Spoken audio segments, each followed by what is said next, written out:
Find out how Washington law enforcement had to stop a high-speed chase. And $1.5 million are coming to WSU, but what is that going to and going towards when Murrow News 8 returns?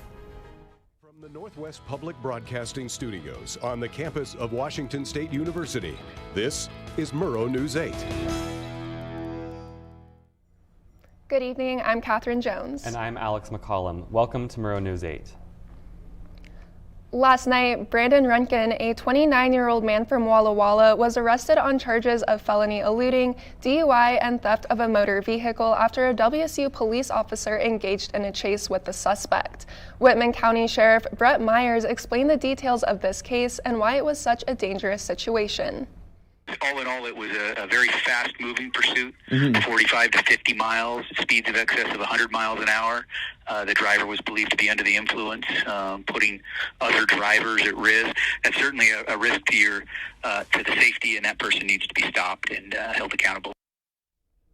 As pilot shortages affect the whole nation, the Pullman-Moscow Regional Airport is no exception.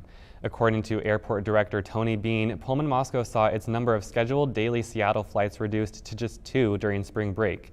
Starting April 19th, however, a third Seattle flight will be added to the schedule. The airport is also seeking funds from local partners, including WSU, to add a third lane and bike path to Airport Road, with hopes of improving accessibility for travelers.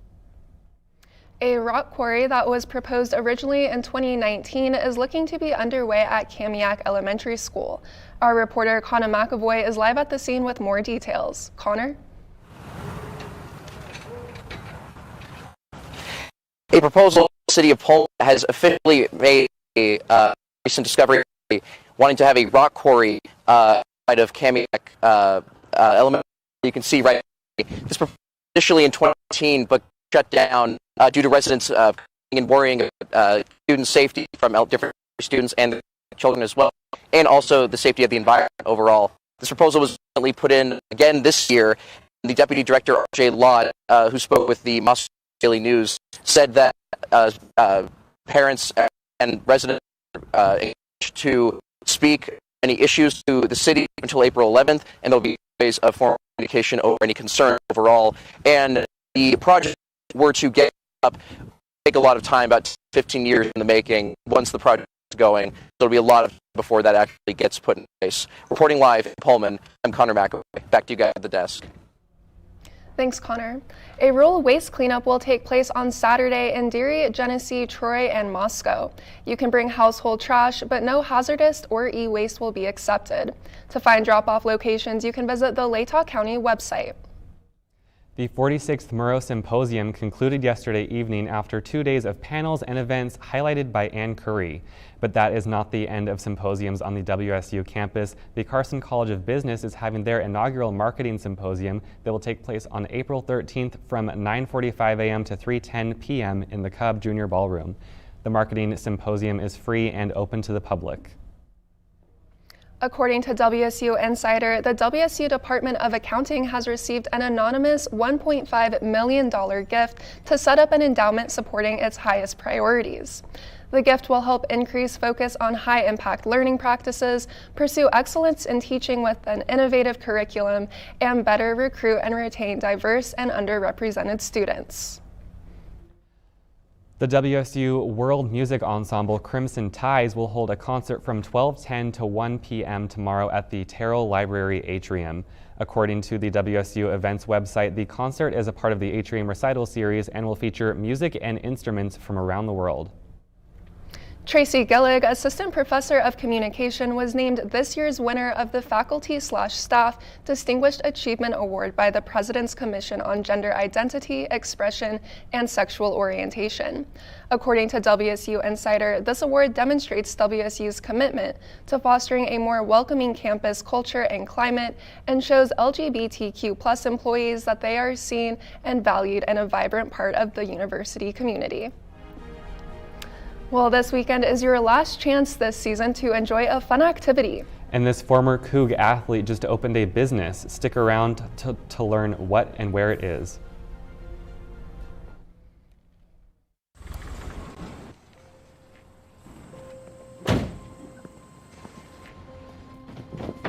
Dad, They took over my bedroom. Come on, come on. Okay, Dad. 1, 2, 3.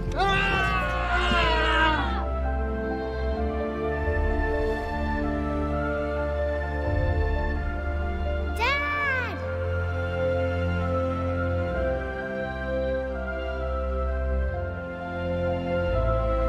You saved me. Dad? Are you okay? I'm fine, dear.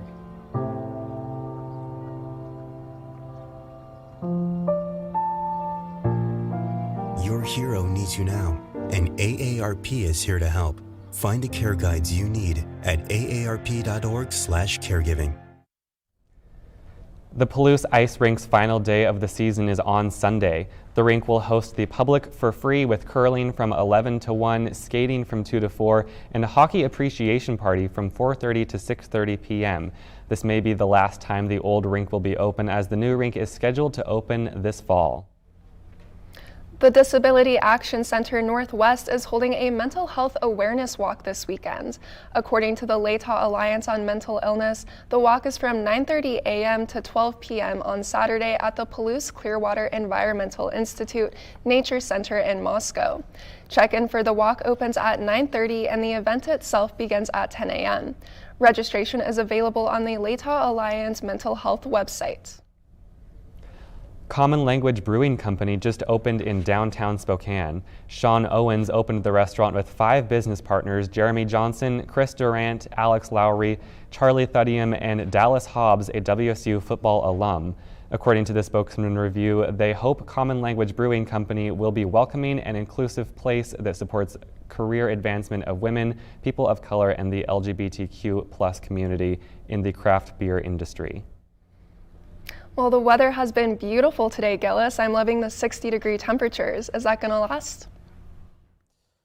Yeah, well, Catherine, I hate to burst your bubble, and also for others who are watching this, but unfortunately this weather where you don't have to wear a light jacket and it's nice outside, you can do your afternoon jog, it's not going to last. It's short-lived, so just enjoy it while it lasts. As we look at today, we got a high of 66, low of 44, partly cloudy skies. Don't need to worry too much about a cold wind speed. It's 15 miles per hour, pretty fast, but don't have to fret much about it.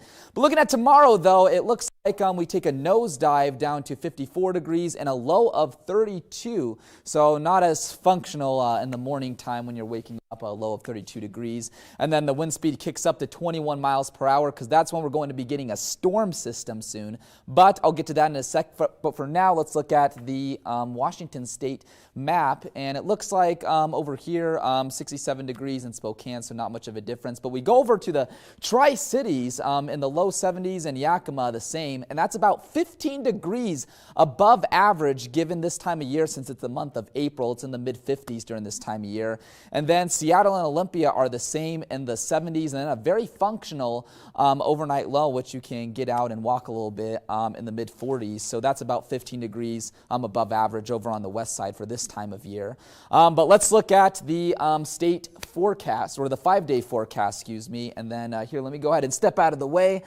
So as I said, Friday, it's cloudy. That's when the storm system's moving in, but that's where the anticipation finally reaches. Saturday is going to be rainy. It's going to be cold. You're going to be wearing a jacket, and it's going to be below average temps. High of 44, low of 28. And then Sunday, we get a mix of rain and snow, about 30 to 40% fluctuating chance of rain there. Then Monday and Tuesday, the storm system, clears out, but that cold air will still be lingering around. So as you can see from the 5-day forecast, I wish it was in the 60s for the next week, but unfortunately you got to enjoy it while it lasts for today. So get your jogs in the next 5 hours, but that's it for weather. Back to you guys at the desk.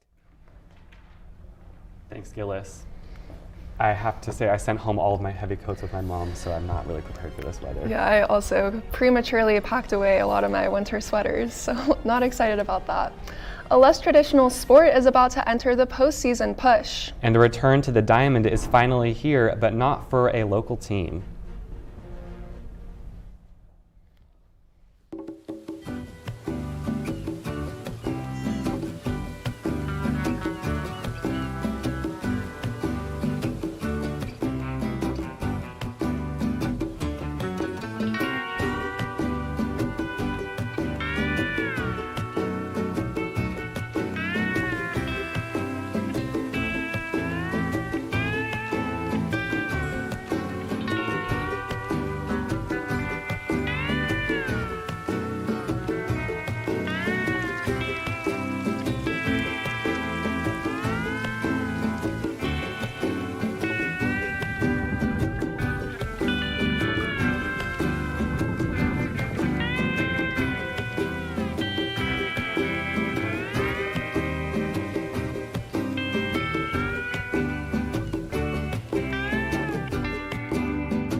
I'm Jackie with today's sports. WSU esports fans will be able to watch the live semifinals and finals of WSU's first ever system-wide esports tournament this Sunday, according to WSU Insider. The tournament, titled Global Gauntlet, began on March 21st. 16 teams of WSU students have been battling out on the video game Rocket League. The grand prize for each member of the winning team is an Xbox S Series gaming console, and the tournament will be streamed live starting at noon Pacific time. Moving on, WSU's women's rowing team is set to row their boat this weekend as the Cougars head to Las Vegas to compete in the Pac-12 Invitational. This invitational will feature some of the nation's best rowing squads, including number 3 California, number 4 Stanford, number 8 Washington, and more. The Pac-12 Invitational will also include UCLA, Clemson, Iowa, SMU, and the Cougars. The Invitational will be 2 days, starting at 8:20 a.m. Pacific time and ends Sunday, April 10th. And finally, Major League Baseball season is finally underway. After a winter full of labor disputes, the league and the Players Associates were finally able to reach an agreement.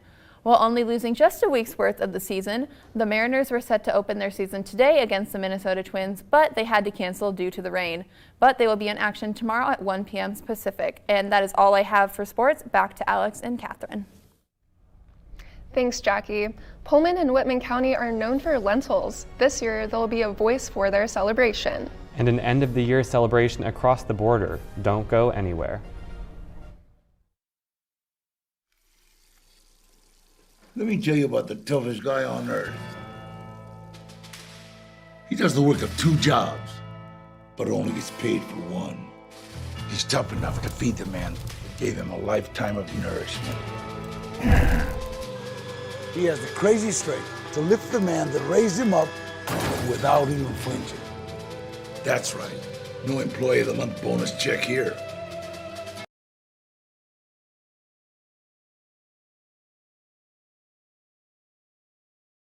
Other side, even if his dad will hardly remember. Good luck finding a gym to train for that. If this guy isn't the toughest guy on the planet, then I don't know who is. Caregiving is tougher than tough. Find the care guides you need at aarp.org/caregiving.